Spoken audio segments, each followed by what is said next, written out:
नमस्कार दोस्तों। भाई, आप मेरे को लाइव देख रहे हो और एक बड़ी खबर लेके आया हूँ। जब तक और भी भाई जुड़ जाते हैं, मेरे पास में एक लेटर आया है, बंद है अभी। और भी भाई जुड़ जाते हैं जब तक 38 सेकंड हो गई हैं। लाइव है।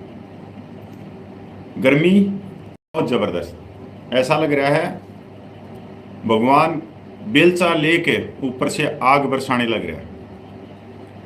चलो भाई, जुड़ते रहेंगे। आप देख रहे हो ऊपर लिखा हुआ भारत सरकार सेवा, नीचे लिखा हुआ है भारत सरकार रक्षा मंत्रालय से ये लेटर आया है। बंद है बिल्कुल।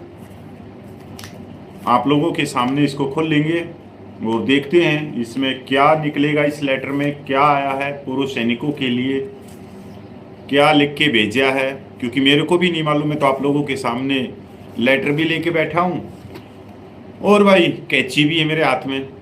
तो इस लेटर को खोल लेंगे और देखेंगे कि रक्षा मंत्रालय ने, जिसके रक्षा मंत्री हैं श्री राजनाथ साहब जी और भारत देश के प्रधानमंत्री है श्री नरेंद्र मोदी जी ने, सैनिकों के लिए क्या खुशखबरी भेजी इसमें। तो भाई मैं ये लेटर खोल रहा हूँ, ध्यान रखते हुए कदे कट ना जाए। ये ऊपर देख रहे होगे नाम है इसमें कपिल फौजी सबका सैनिक संघर्ष कमेटी। तो भाई ये लेटर, इस लेटर से निकालते हैं, लेटर से पत्थर निकालते हैं।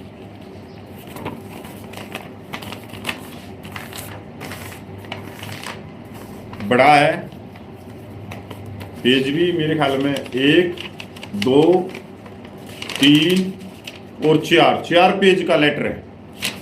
जबरदस्त बात है, 4 पेज का लेटर है। 13 मांगे हैं। रक्षा मंत्रालय पूर्व सैनिक कल्याण विभाग से लेटर आया है। सब्जेक्ट है issue राइज्ड bye Sabka Sainik Sangharsh committee.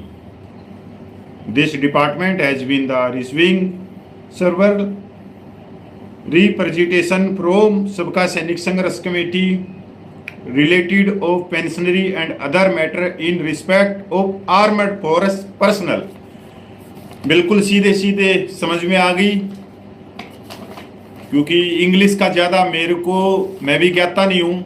English को 3 ही व्यक्ति जानते हैं, एक जयपुर से गोल टोपी वाला और एक कोट टाई वाला यूट्यूबर कैप्टन और एक भिवानी सिंह जी। ये 3 बहुत ही बड़े, ये तो ऐसा लगा लो जैसे अमेरिका को और इंग्लैंड को भी ये इंग्लिश सिखा के आए। तो जितने मेरे को मालूम है मैंने उतनी बता दी।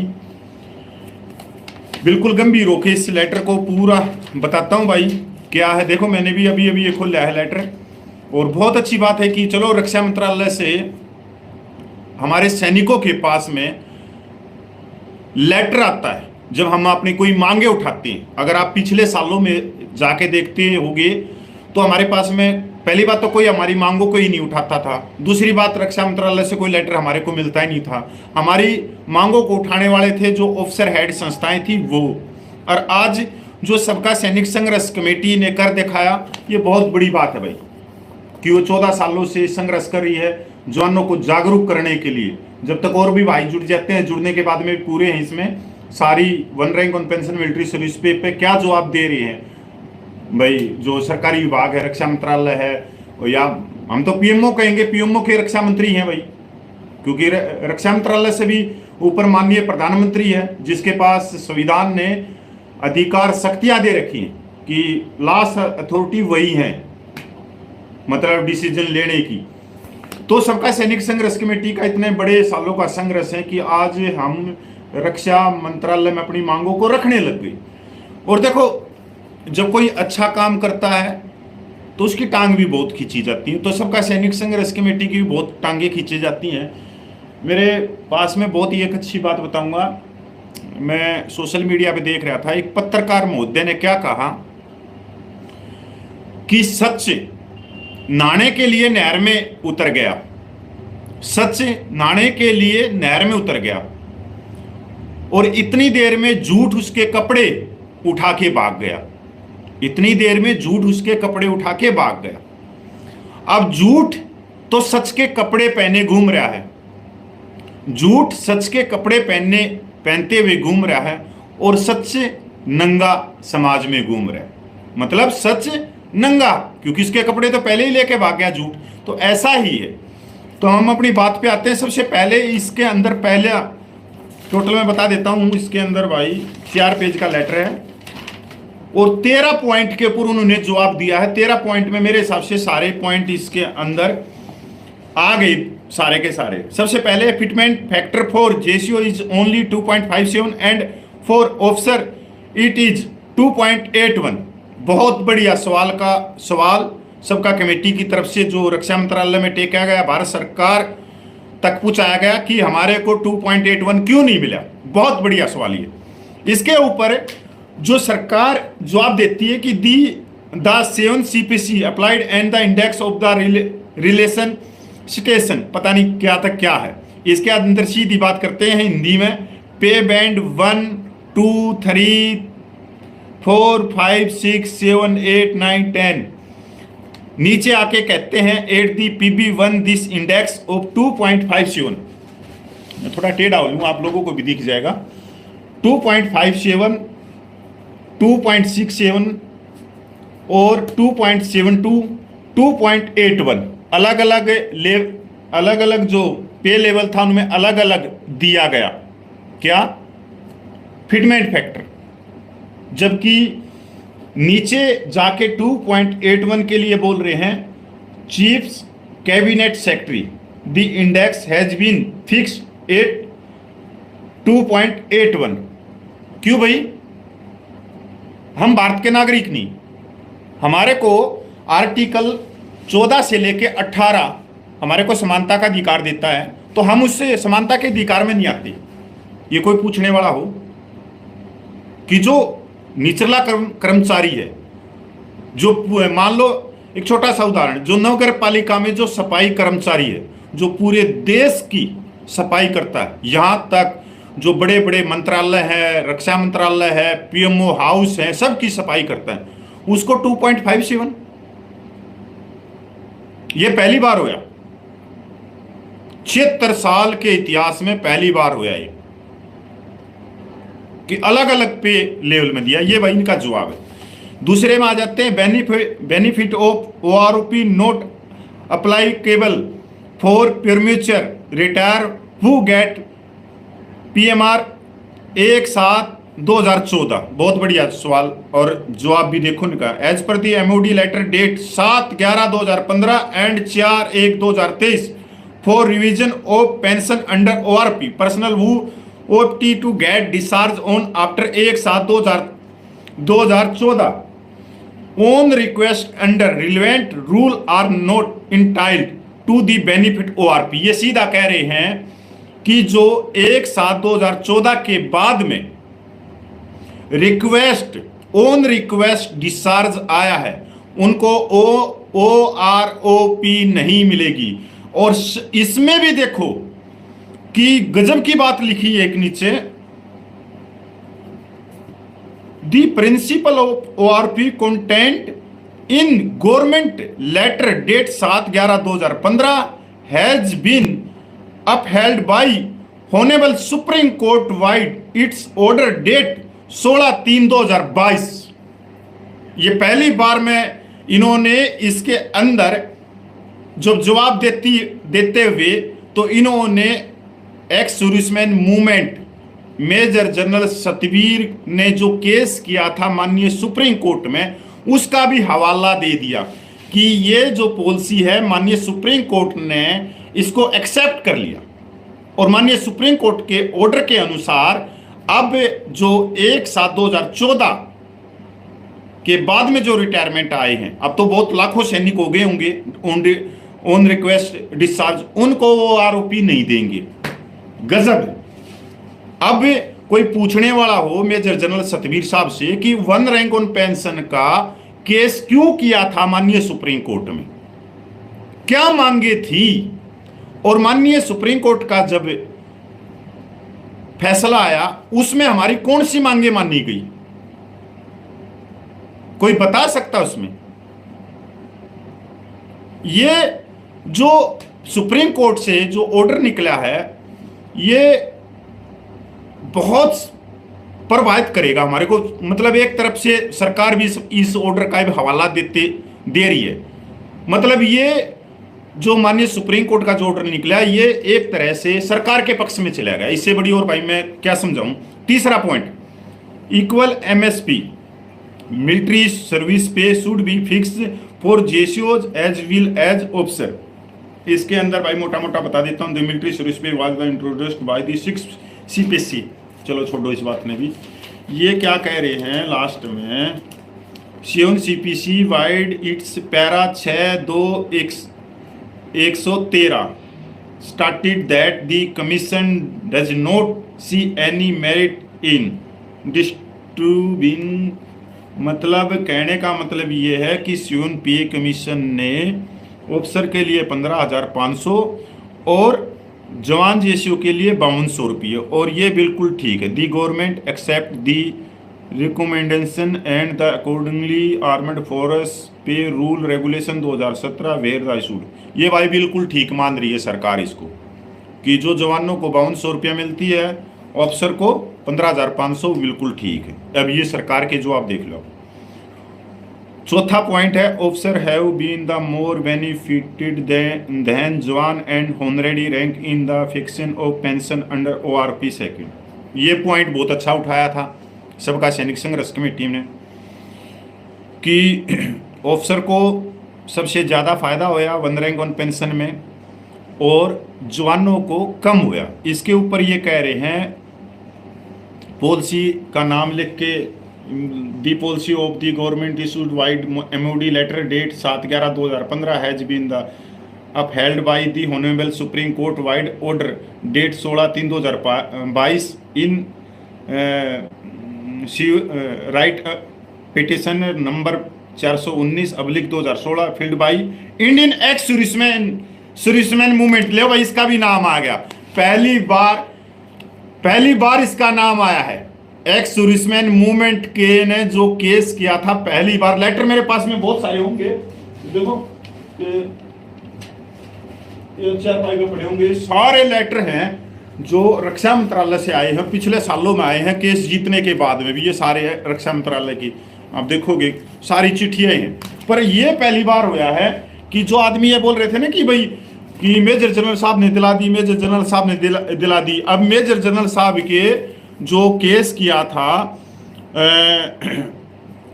इंडियन एक्स सर्विसमैन मूवमेंट ने, उसका ये मेरी उंगली है, आप इसको देख सकते हो। तो उससे जो ओआरओपी का माननीय सुप्रीम कोर्ट में जो केस किया था उसका हवाला दे रहे।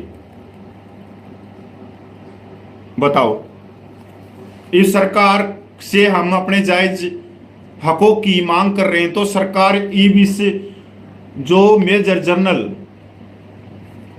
इंडियन एक्स सर्विसमैन मूवमेंट ने जो केस किया था और जिसका फैसला 2022 में आया था उसका हवाला देते हुए हमारी मांगों को नजरअंदाज करिए। मतलब हमारी मांगों को मानने के लिए तैयार नहीं है, पूर्व सैनिकों को न्याय दिलाने के लिए तैयार नहीं है कि देखो ये माननीय सुप्रीम कोर्ट का लेटर ऑर्डर आ चुका है और आपकी मांगे जायज। ये मैं इसके लिए धन्यवाद करता हूं मेजर जनरल साहब का कि आपने हमारे पेट पे तो लात मार दी। अब आपका ऑर्डर भी हमारे आगे आने लग गया। अब आपके ऑर्डर का वो कागजों में लिख के उदाहरण पर पेश कर रहे हैं सरकार। ये पहली बार किसी लेटर में उनका नाम आया है मेरे पास में। तो भाई कि सरकार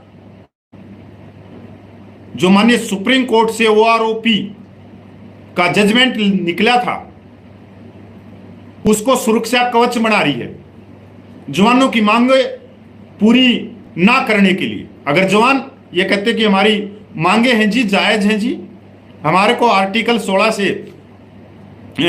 से 18 तक समानता का अधिकार दिया।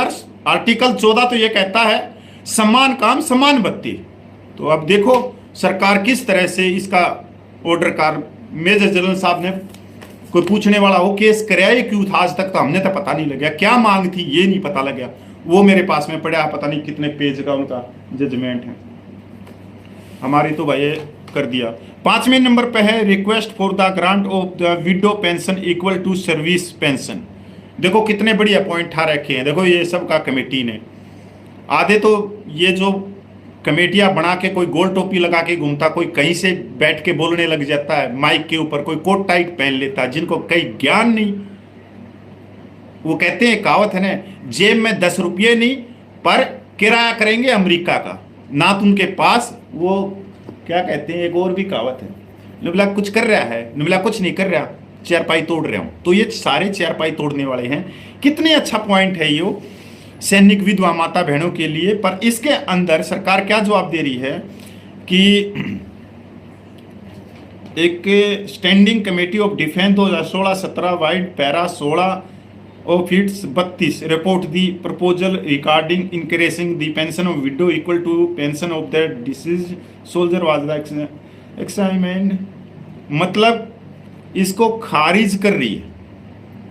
ऊपर कह रही है as per the acting policy the ordinary family pension is the calculated 30% and 50%, कि भाई ये पॉलिसी है, ये सब के लिए है कि जो जीवित, जो फौजी, जिंदा फौजी है, जो जी रहा है, वो अपने जीवन काल में 50% लेगा लास्ट वेतन का। और वो जैसे ही उसकी मृत्यु हो जाती है, अगर 67 साल से पहले होती है तो भाई उसको 7 साल तक मिलेगी, और 67 के बाद में उसकी पेंशन 30% आ जाएगी। जबकि फौजी ले रहा था कितनी, 50%, 20% कम हो जाएगी। भाई सबका कमेटी ने प्रश्न तो उठाने के लिए खूब बढ़िया जोटा मार रखा है। देखो इसमें कोई शक नहीं, इनमें सारे आएंगे। Demand for the equal disability pension to officer and jawan. ये देखो भाई, विकलांग सैनिकों के लिए, दिव्यांग सैनिकों के लिए 6 नंबर पॉइंट है। मेरी उंगली है जित नीचे, ये देख लो। इसके अंदर भी क्या कह रहे हैं भाई साहब रक्षा मंत्रालय के अधिकारी कि दी रेट डिसेबिलिटी एलिमेंट 30%, 100% जो लास्ट वेतन होता है उसका 30% हम देते हैं। तो भाई ये तो सीधा सीधा भेदभाव हो गया। अब जिसका लास्ट वेतन 2.5 लाख से ज्यादा है तो उसको 30% में तो बहुत कुछ मिलेगा। और वही अगर battle casualty, invalid, out of board battle casualty में है तो उसको 60% मिलेगी, उसकी पेंशन ही 2.5 लाख चली जाएगी। अब एक जवान जो 37,000 बेसिक पेंशन से रिटायरमेंट आ रहा है वो, तो उसकी जो नॉर्मल पेंशन है 30% जाके जो बनेगी, मतलब एक नायक कितनी ले रहा है, 20,000 रुपये, 20,000 में से उसकी जो डिसेबिलिटी पेंशन बनेगी 50%, 6,000 रुपये के करीब बनेगी। तो सीधा सीधा ये एक तरह से स्वीकार भी कर रहे हैं कि ये भेदभाव है, पर पूरा नहीं करेंगे। बेसिक पेंशन से जोड़ दी डिसेबिलिटी पेंशन। क्यों भाई, ये तो शरीर दिव्यांग हुआ है, देश की सेवा कर रहा था बॉर्डर पे, और देश का काम करते हुए वो माइन में, बम ब्लास्ट में, तोप के गोलों में, या गोली लग गई, या पहाड़ी से गिर गया, या बर्फ लग गई, तो घर का तो काम नहीं कर रहा था भाई वो।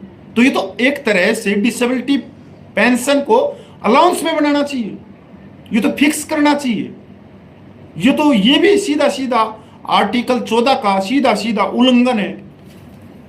7वां, request for the grant of service pension to the personnel who the service less than 15 year and participated in 1965 और 1971 वार। देखो कितना बढ़िया है। ये है रिजर्वेस्ट जो पेंशन है उनके लिए, जिन्होंने 62, 65, 71 की लड़ाइयाँ लड़ी हैं, तीनों सेनाओं के पूर्व सैनिक हैं, और भाई उनको 7 साल में, 8 साल में, 10 साल में, 11 साल में घर भेज दिया गया। उनकी पेंशन का सबका कमेटी ने पॉइंट रखा, और उसके ऊपर ये कह रहे हैं कि ये पेंशन पॉलिसी है 2/3 की। उसके अनुसार उनको सिर्फ 9,000 रुपये ही बनते हैं उनके, पर जो पूरी पेंशन है वो 15 साल की नौकरी करने के बाद में ही बनती है। भाई देखो, मैं तो ये कहता हूँ कि 15 साल की तो उन्होंने भी नौकरी करी है, करीगल के बाद में जो भर्ती हुए हैं, और करीगल के बाद में तो कोई युद्ध होया भी नहीं है, वो आज रिटायरमेंट भी आ गए।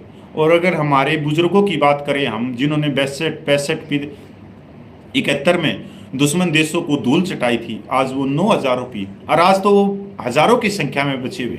पर देखो उनका भी किस तरह से केंद्र सरकार दमन कर रही है कि उनको न्याय नहीं दे रही। अब ये पॉइंट किसने उठाने थे? ये पॉइंट जो फील्ड मार्शल करिप्पा जी ने जो लीग बनाई थी, इतने साल वो लीग बनाई थी 64 में और 65 में ही। देखो 65 तक, आज तक सिर्फ चाय पकौड़े खा रहे हैं, चाय पकौड़े खा के, और पूर्व सैनिकों की जो 97% है उनकी एक जगह भीड़ दिखा देंगे राजनीतिक पार्टियों को, और कोई मेरा बेटा राज्यपाल बन के जा रहा है, कोई सांसद बन के जा रहा है, जबकि इनके हक की बात इन्होंने आज तक तो करी नहीं। भाई मैंने तो आज तक ऑफिसर हेड ये उसका कहीं भी पत्र देखा नहीं है कि उन्होंने कभी पूर्व सैनिकों की बात करी हो।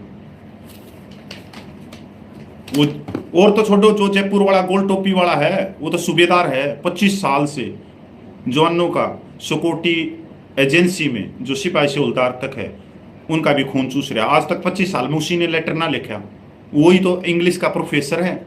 बताओ, और बात करवा लो कितनी, गोल टोपी लगा लो, तिरछी टोपी लगा लो, यहाँ पे सकाब भी बांध के आ रहा दिल्ली। मेरा बेटा 23 जुलाई को यहां तक इतनी गर्मी में सकाब, जैसे ये कोई उसमें जिसमें मैस में आया हुआ है। बताओ जंतर मंतर पर क्या मतलब था सकाब? अरे देसी रहने मेरे भाई, जितना देसी दिखेगा उतना लोगों का विश्वास बनेगा। अंग्रेज बनता कोई ना बनता, मैं भी तो बैठा हूं पीछे, मेरे चारपाई पड़ी है, चारपाई पे सारे कागज पड़े हैं। 9वां पॉइंट भाई, रैंक वेंटेज। रैंक वेंटेज से बहुत नुकसान हुआ, और रैंक वेंटेज की बात करते हुए सबका कमेटी ने इसको कहा कि भी रैंक वेंटेज की दोबारा बहाली की जाए। तो सरकार क्या बोली कि 6 पे कमीशन में इसको ले लिया, और 6 पे कमीशन से पहले मिनिमम 33 ईयर जो सर्विस होनी चाहिए थी, तो 50% उसको लास्ट वेतन की पेंशन मिलती थी। पर 6 पे कमीशन में सबके लिए लास्ट वेतन की 50% कर दी। अब कई भाई ये कहते हैं कि कपिल भाई हमारे को तो 50% वेतन पेंशन मिलती थी। नहीं भाई, गलत है, आपको पता ही नहीं। 2006 से पहले और 1973 के बाद, 1973 से लेके 2006 के बीच में जो सिपाही से हवलदार तकरीबन यही हैं जिन्होंने कलर सर्विस नहीं करी, क्योंकि 33 साल कोई कर नहीं सकता था, चाहे सिपाही था, चाहे नायक था, चाहे हवलदार था, तो उनमें वेंटेज मिलता था। उस वेंटेज को मिला के उनकी जो पेंशन बनती थी वो 32% से लेके 38% बनती थी, कम से कम 32%। तो 1974 में जवानों की जो पेंशन 75% से ज्यादा होती थी, उसको 50% नहीं किया गया, उसको किया गया था 33%। और जो सिविल के जो अधिकारी थे या हमारे वाले अधिकारी थी, इनकी पेंशन को 33% से किया गया था 50%। और 2006 के पे कमीशन में जो ऊपर वाले थे, 2006 के बाद में कंपलसरी कर दिया कि 2006 के बाद में जो भी रिटायरमेंट आएगा उसको 50% देंगे। पर 2006 से पहले वाले जितने रिटायरमेंट आए उनको उनकी जो पेंशन थी वो 50% नहीं की गई, उनकी पेंशन 50% की गई 2016 के सर्कुलर नंबर 568 में, जो निकला था 2016 में। और उससे पूर्व सैनिकों को 3-3 लाख रुपए का एरियर मिला था। मतलब जो अगर कोई 1980 में, 1975 में या 1995 में कोई सिपाही हवलदार 15 साल में आ गया, 16 साल में आ गया, 17 साल में आ गया, तो उसकी पेंशन थी 32 से 36% के बीच में। और उनकी वो पेंशन रही 2016 तक। 2016 में 568 सर्कुलर निकला, उससे उसकी पेंशन में 50% की गई और उनको भाई 3 लाख से ऊपर होया। ये है 568 सर्कुलर। पर जो वेंटेज है इसके लिए भाई इन्होंने साफ मना कर दिया। अच्छा, 10वां प्रश्न बड़ा अच्छा है इसमें, जो सबका सैनिक संघर्ष कमेटी ने टेक किया, demand of 75% pension of last पे डाउन। कितना सॉलिड पॉइंट है ये, क्योंकि 2008 में पे कमीशन आया था 7 और 1 साल तक वो रोक के रखा। और आप जब उसकी न्यूज खंगालोगे, गूगल करोगे, तो 2009 में मनमोहन सरकार ने 75% पेंशन देने की हाँ भर ली थी। मैं नहीं कह रहा ये, आप जब गूगल सर्च करोगे तो जो बड़े अखबार हैं देश के, जो बड़े अखबार हैं इंग्लिश के हिंदी के, वो कह रहे हैं। तो इसके ऊपर जो ये कहते हैं ना कि नहीं 75%, तो ये लेटर तो अब आया है। वो एक है ना हमारे जिसके सिर पे बाल नहीं है, पता उसका नाम तो है भिवानी सिंह जी, क्या नाम है उसका, वो भी इंग्लिश का प्रोफेसर है। अब भिवानी सिंह जी आप पढ़ लो अगर दिख रहा होता है, और हिंदी बताना इस कि जो मैं पूछूं, क्योंकि इंग्लिश के तो तुम ही प्रोफेसर हो पूरे देश में, तुमने ही इंग्लिश वहां अमेरिका से करके आए हो, पढ़ लो भाई इसको। इसकी लास्ट लाइन ही पढ़ूंगा मैं। Future there is not proposal under examination for the changing the existing policy, कि फ्यूचर में कोई भी परीक्षण नहीं किया जा रहा है 75% का। ये भाई रक्षा मंत्रालय कैसे लिख देगा, जो भारत सरकार बैठी है वहां से कोई कमेटी बने तभी आएगी। पर 75% पे अगर ये जो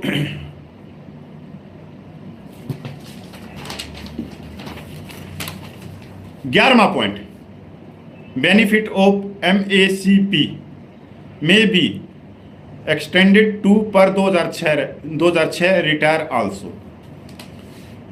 MSP का भाई लाभ नहीं मिल रहा, आपने सब नवेरा, जिसने केडर के लिए लिख के दे दिया कि मैं केडर नहीं करना चाह रहा, उसको तो मिल नहीं रहा, पहले वाले को तो मिलेगा कहां से।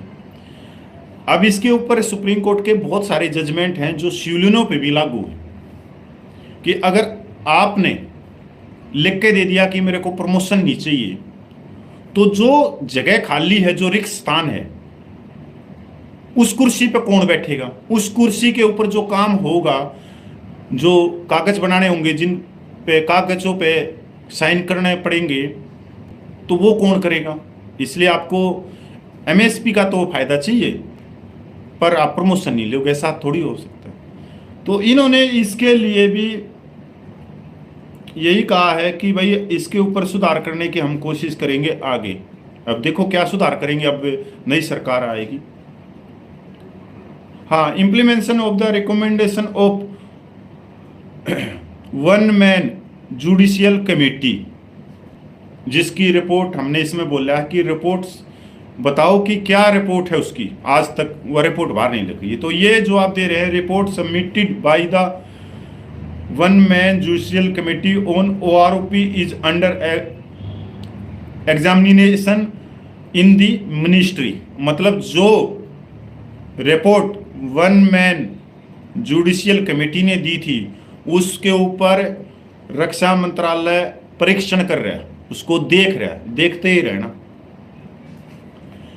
Payment of ex gratia award to the ECOS SSO who the participate 1965 and 1971। ये जबरदस्त पॉइंट है सबका कमेटी के, ऐसे हैं जो कोई सोच ही नहीं सकता कि अगर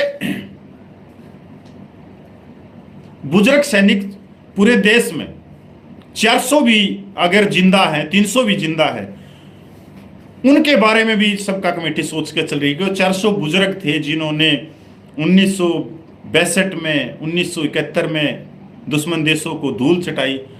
तो उनकी बात हम नहीं करेंगे तो और कौन करेगा, क्योंकि वो बुजुर्ग तो मेरे हिसाब से या तो चारपाई पे बैठे होंगे या बीमार होंगे। वो तो सिर्फ उनको कोई गाड़ी में बाइक पे बिठा के पेंशन वाले दिन लेके जाता होगा, निकलवा लेता होगा। तो उनके बारे में कौन सोचेगा, हम नहीं सोचना चाहिए। ये लास्ट में भाई इसकी कॉपी भी गणीय जगह की है उन्होंने, AGDP नेवी DAV हेडक्वार्टर और भाई पेंशन ग्रीवेंस CGD सबको करी है, और एक कॉपी भाई उन्होंने सबका सैनिक संघर्ष कमेटी को दे दी है। 4 पेज का लेटर है भाई। सारे पॉइंट मेरे ख्याल में मैंने क्लियर कर दिए होंगे इनके ऊपर क्या सोचना है। अब इनके ऊपर दुकान भी चला रहे हैं भाई बहुत सारे सैनिक संगठन है। कोई मिलिट्री सर्विस पे का केस डाल रहा है, कोई फलाने का केस डाल रहा है, कोई फलाने का केस डाल रहा है।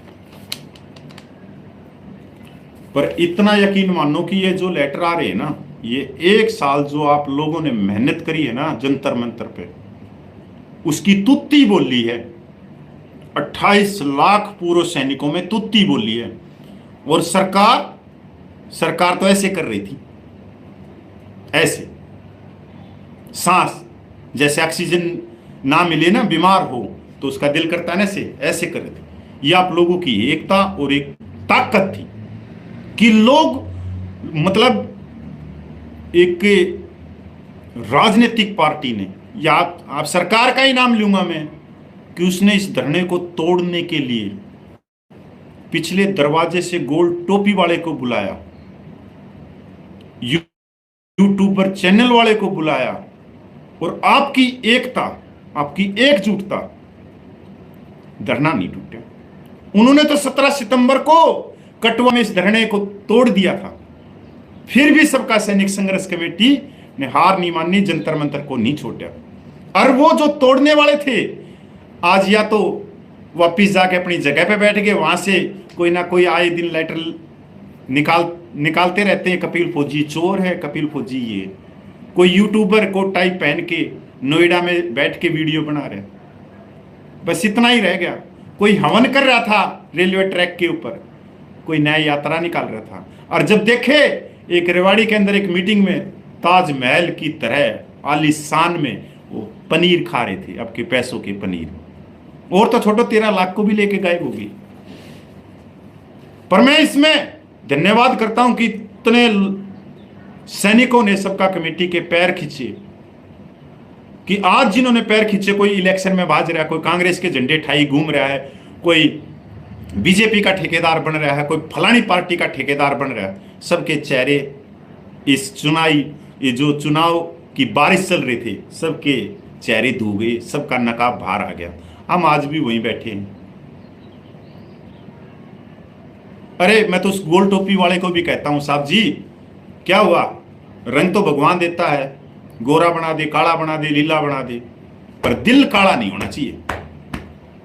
दिल में कभी कालापन मत लेके आओ, दिल में ईमानदारी लेके आओ। टोपी लगाने से कोई सांप नहीं बन जाता, लोगों का दिल जीतना पड़ता है।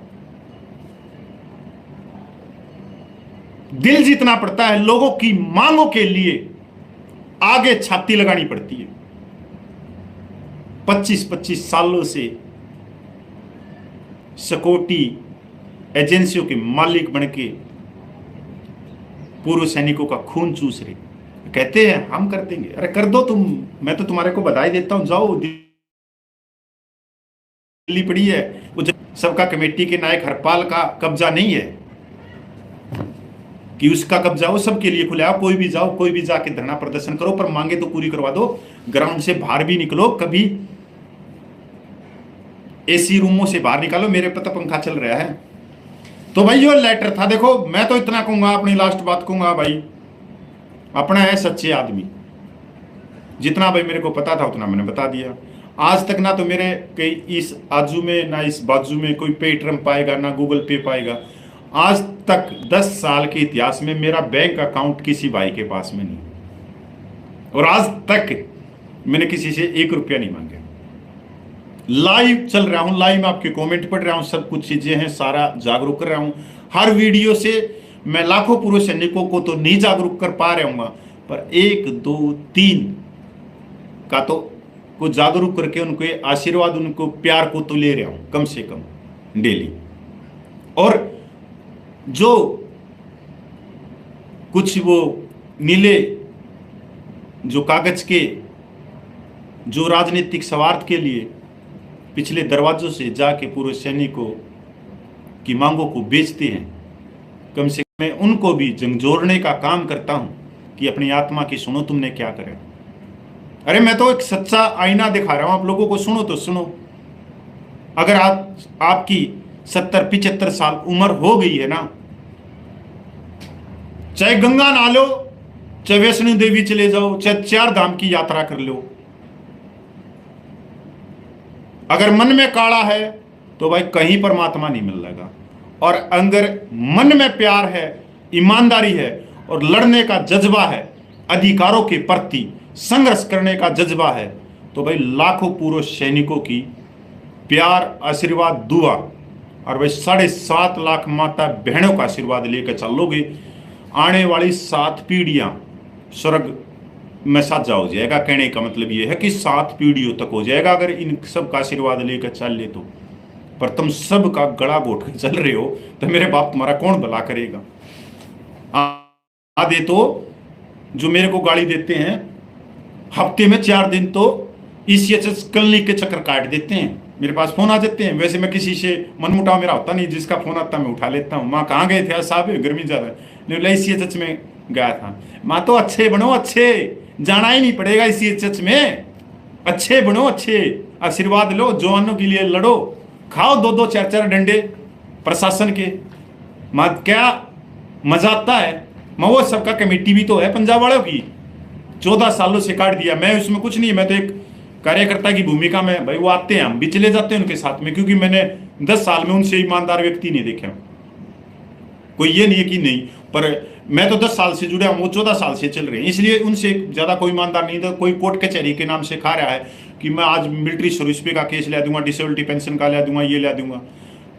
कुछ नहीं लाऊं भाई, ये बनाते हैं बेवकूफ आप लोगों को, अपनी जेब भरते हैं, ये चलते हैं। भाई सबका कमेटी ने आज तक 1 रुपया नहीं मांगा और 13 भी ने इतिहास रच दिया, इतिहास रच दिया। उन्होंने आंदोलन करके पूरे देश के सैनिकों को जगा दिया, आंदोलन को पूरा तोड़ दिया था, फिर भी वो नहीं हटे जंतर मंतर से। क्या कोई दूसरा आ सकता है? नहीं। अरे अगर वो पैसे ही लेते तो 13 लाख रुपए तुम क्यों लेके भाजते? पैसे तो उन्होंने इकट्ठे किए थे और तुम उनके 13 लाख रुपये लेके चले गई पूरे सैनिकों का। उन्होंने आंदोलन चलाया नहीं उस पे हमारे ये भाई भी नहीं बोलने वाले, देखो जो मेरे को देख रहे हैं। अरे कम से कम तुम तो बोल लो, तुम क्यों डर रहे हो भाई? गोल टोपी वाले से पूछो, यूट्यूबर चैनल वाले से पूछो, द्वारिका वाले वकील से पूछो, इनसे। अरे वो 13 लाख रुपये तुम कैसे लेके भाग गई? अगर वो पैसे ही लेने कमाने के लिए आते तो 14 साल थोड़ी निकाल सकते। आज तक तो उनके ऊपर एक छीट नहीं लगी और ना आज तक लगी, पर इसके बारे में कोई भाई नहीं पूछता कि 13 लाख रुपये अरे गोल टोपी वाले भाई तू लेके चला गया, भाई साहब तू लेके चला गया। और भाई यकीन मानो, अगर इनको सैनिक समाज का कै खे गै भी बेरा हो, ठीक है भाई तुमने 28 साल करी होगी, 32 साल करी होगी, भाई अपन ने 15 साल करी है, पर 15 साल में मैं थारते ज्यादा ही जानता हूं। और आज 10 साल मेरे को बाहर हो लिया आए हुए, मेरे साथ के सूबेदार बन गए, मेरे साथ मेरे नंबरी, तो भाई मैं भी एक तरह से सूबेदार हूं जो मेरे नंबरी बन गए। तो तुम सूबेदार हो भाई, कोई भी है, मैं भी भाई चलो मैं तो पेंशन तो मैं नायक की आया हूं, पर मेरे साथी मेरे भर्ती वाले बन गए, अगर मैं भी रह जाता तो मैं भी बन जाता। अभी वो सर्विस कर रहे हैं तो वही बनेंगे, और कोई जाकर कोई बढ़िया थोड़ी बनेगा फौज में सूबेदार, जो नौकरी करेगा वो बनेगा। भाई मेरे तो नहीं थी, मैं अपने कर लिया, अभी सब ने कह देते हैं भाई राम राम चलो अपनी होगी पूरी, क्योंकि पीछे से किसी ने धक्का मारा हुआ मेरे कि भाई कपिल भाई अब आप चलो भाई, मैं नया आदमी हूँ, मैं आपकी जगह लूंगा। देखो ये तो नियम है संसार का। और भाई वैसे भी आप पता है भाई इन्फेंट्री यूनिट में तो 42 जेसीओ जो हैं, 850 से ज़्यादा स्ट्रेंथ हुआ है, तो सारे तो जेसीओ ना बन सकते भाई, तो रिटायरमेंट तो होना पड़ेगा जिसकी है, क्योंकि कोई वो है। तो भाई इनको अगर ABCD का ज्ञान हो, ABCD का ज्ञान हो, ये कोई लेटर दिखा दो मेरे को और मैं कम से कम 10 फाइल दिखा दूंगा जो राष्ट्रपति से लेकर प्रधानमंत्री, वित्त मंत्रालय, रक्षा मंत्रालय के लेटर होंगे 10 साल, क्योंकि सबसे ज़्यादा लेटर मेरे पास आते हैं सबका कमेटी के, क्योंकि मैं दिल्ली के नज़दीक पड़ जाता हूँ। और उनके पास भेजने की बजाय वो देख लेते हैं कि हरियाणा में इनका एक बंदा बैठा है भाई, मेरे पास भेज देते हैं सबसे ज़्यादा। तो 10 साल में मेरे पास में सबका कमेटी के सबसे ज़्यादा लेटर मेरे पास आता, क्योंकि उसमें एड्रेस मेरा भी लिखा हुआ। मेरे से पहले नलिन तलवार के पास में आते थे, दिल्ली में रहते थे, पर नलिन तलवार अभी दूसरी जगह रहने लग गया। तो ये है भाई बहुत बढ़िया लेटर है, मैं तो इसका धन्यवाद करता हूँ जितने भाई जुड़ रहे थे। बस इन कोट टाई और गोल्ड टोपी वालों से सावधान रहना। जो रिटायरमेंट होने के बाद में भी जो कंबाइंड ड्रेस की जैकेट बनवा के घूमते रहते हैं ना, ये भी एक तरह का गिरोह है, गिरोह। इन गिरोह वालों से और ये गोल टोपी, तिरछी टोपी, बाएं टोपी और इनसे, बस इन आदमियों से सावधान रह जाना और किसी के साथ में जाके धरना प्रदर्शन कर लेना। चाहे ये कौन है कि उस मेजर जनरल साहब के साथ में चले जाना, मैं तो उसकी भी सिफारिश करूंगा। इससे इनसे अच्छा चाहे उसके पाले में जाके बैठ जाना। भाई इन्होंने वो दिखा दिया अपना जो फंड था ना, वो पहले ही दिखा गए सितंबर में, पर धरना कामयाब रहा। मेरे को खुशी है, गर्व है कि धरना कामयाब रहा, बहुत जबरदस्त रहा। आने वाले समय में भी देखेंगे वो सब का कमेटी वाले, हम क्यों चिंता ले।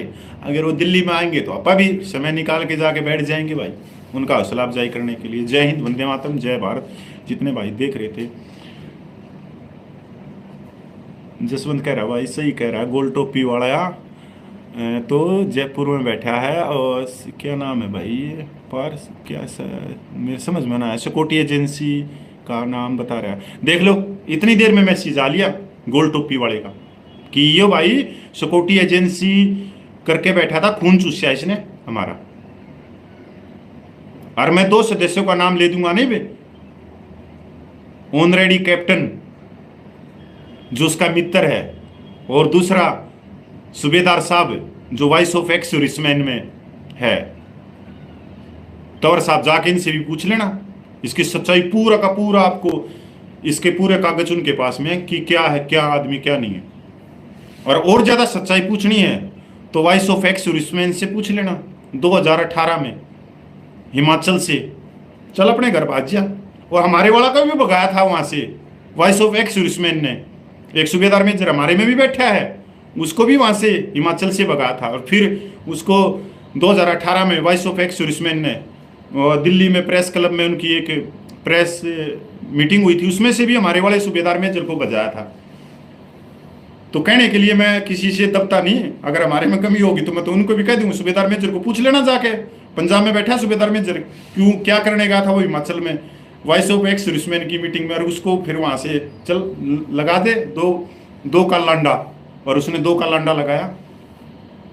और वो तो फिर भी वहां उसके जलेबी पकोड़े खा के आया हुआ।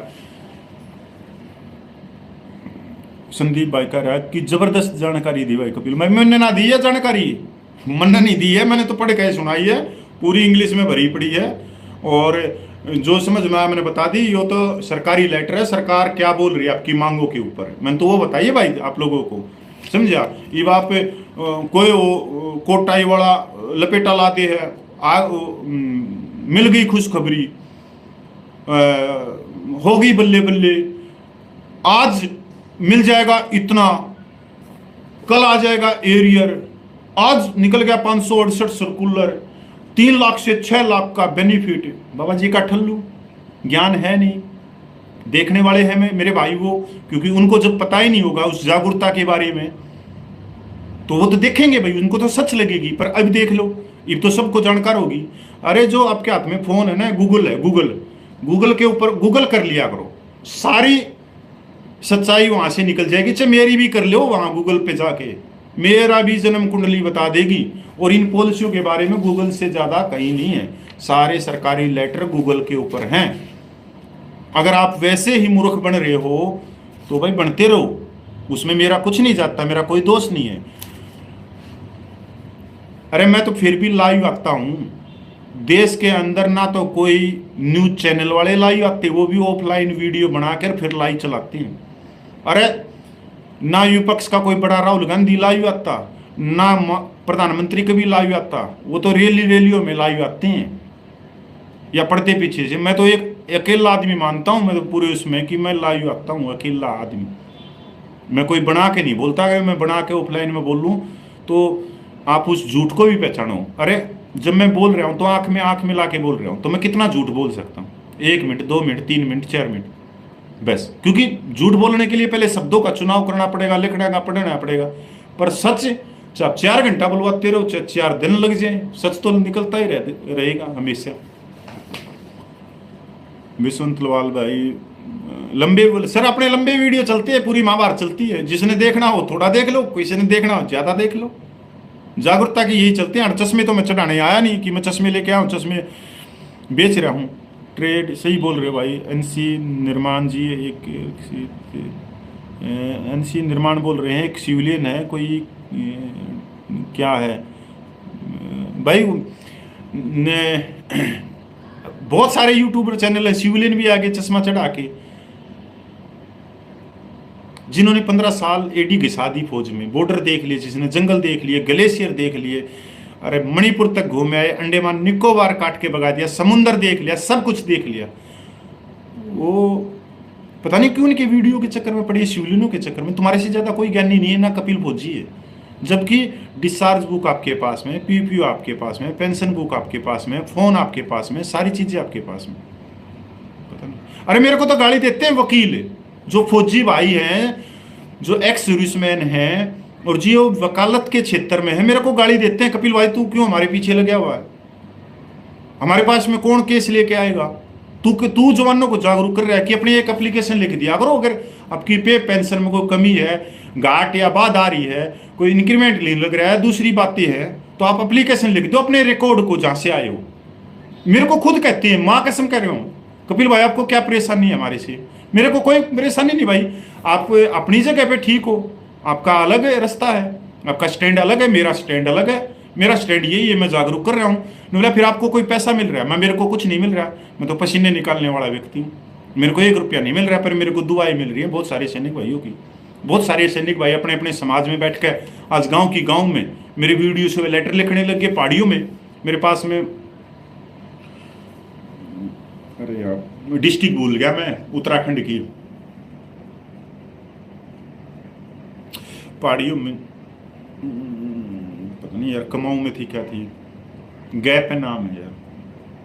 वहां से एक सूबेदार मेजर का आया मेरे तरफ फोन कि कपिल भाई मैं बहुत दिनों से आपको फॉलो कर रहा हूं, और जंतर मंतर पे भी मैं 4 बार पूछा था, जबकि बारिश हो रही थी, सब कुछ हो रही थी, नंबर मेरे पास में लेके नुबला। मैं अपने गांव में जब से आपके वीडियो हैं देखने लग गया, मैं सभी जो मेरी सैनिक माता बहनें भी हैं, पूर्व सैनिक हैं, सबको मैंने बुलाया अपने घर पे, भाई 2 दिन तुम आओ, अगले दिन 4 तुम आ जाओ, सबके कागज चेक करें। और अभी फिलहाल तक मैं कुछ फौजियों को और सैनिक विधवा माताओं को 11 लाख रुपए का एरियर निकाल के भेज चुका हूं। माँ हो गई भाई बल्ले बल्ले, 10-11 लाख रुपए का एरियर बना के मैंने उनको भेज दिया। बहुत सारी चीजें जब पता लगा कि सारी चीजें गूगल पे हैं, कुछ उन्होंने भाई सर्कुलर मांगे थे, मासा भी इस तरह से कलरक आदमी तो जब भी पकड़ लेता है इन चीजों को, क्योंकि एक कहावत है फौज में, तो कलरकों को खासकर सिखाई जाती है भाई, अगला पेज देखना, पिछला पेज टेपना, या पिछला पेज देखना, अगला पेज टेपना, तो ये खासकर सिखाई जाती है। और हर एक महकमे में यही होती है, जब भी हम भी कोई लेटर लिखांगे तो फाइल में से निकाल लांगे, पहले मांग पत्र में क्या था उसको देखना है, वहीं से राइटिंग लिखनी है, अभी इस लेटर को देखना, इसका जवाब है, तो देख के ही सारी चीजें होती हैं।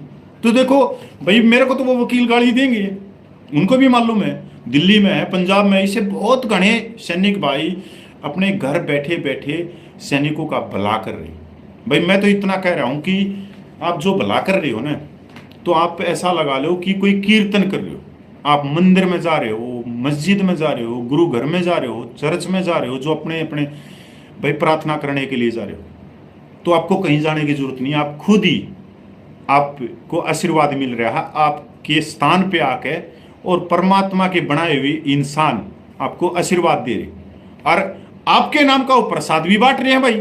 अगर मान ले किसी भी विधवा माता बहन को भाई 1.5 लाख रुपया आ गया, वह सबसे पहले मंदिर में जाएगी भागती भागती, और भाई प्रसाद लेके जाएगी, मेरे मालिक भला करना, और पूरे गांव में कीर्तन करती घूमेगी भी, सूबेदार मेजर ने मेरे को 2.5 लाख रुपये दिला दिए, मेरे को 2.5 लाख रुपये दिला दिए, मेरे को 2.5 लाख। एक तरह से कीर्तन होया नहीं होया उसका, उसके नाम का, ये बहुत अलग चीजें हैं। और ये कीर्तन बीमारियों को भी काटते हैं, ECH में नहीं खड़े होने देते कभी भी।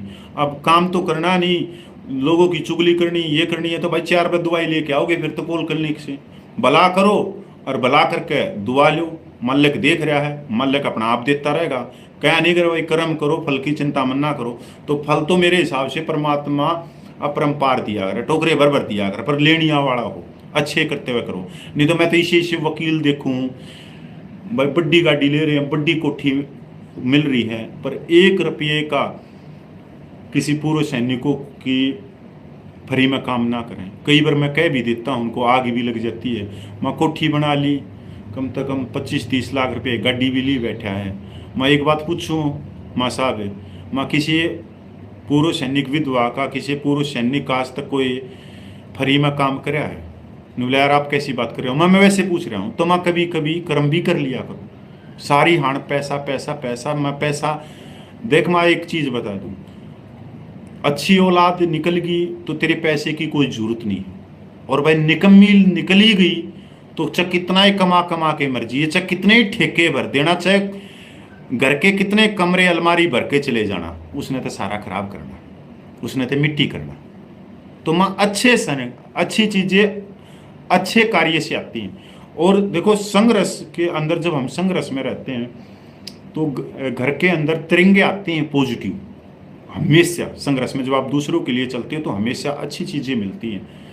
तो भाई का आज वैसे लंबाई हो गया वीडियो, बहुत बहुत धन्यवाद। क्योंकि बात करने लगे अपने परिवार की भी। आप ही तो परिवार हो मेरे, जो भाई देख रहे हैं सब मेरे परिवार है, मेरे बुजुर्ग हैं, मेरे भाई हैं, माता बहनें, सब का आशीर्वाद है, देख रहे हैं। वैसे राजनीति वालों को तो देख ही रहे हो, व्हाट्सएप में पूरे 2.5-3 महीने से कोई कांग्रेस का मैसेज छोड़ता है तो साथ के साथ में उसका भाई बीजेपी का छोड़ता है, उसकी साथ के साथ में दूसरा भाई सपा का फलाने का छोड़ देगा। और वो और नहीं मिला कोई धर्म का, जाति का, पता नहीं कहाँ से कहाँ। क्योंकि ये व्हाट्सएप यूनिवर्सिटी है, ये हाउसिंग सोसाइटी, जो अंकल जी इसके ऊपर सबसे ज्यादा बैठे रहते हैं, जिनको कोई काम धंधा नहीं, या तो वो पार्क में मिलते हैं हाउसिंग सोसाइटी के, या हाउसिंग सोसाइटी के गेट पे खड़े मिलते हैं, या तीसरी जगह है ये व्हाट्सएप यूनिवर्सिटी, तो यहाँ मिले रहते हैं। तो वही पूरे दिन इसी में लगे रहते हैं। तो अपने तो संबंध है भाई, बहुत प्यार के और बहुत है। बहुत धन्यवाद मिल रहा है, सबका आशीर्वाद मिल रहा है भाई। जय हिंद, वंदे मातरम।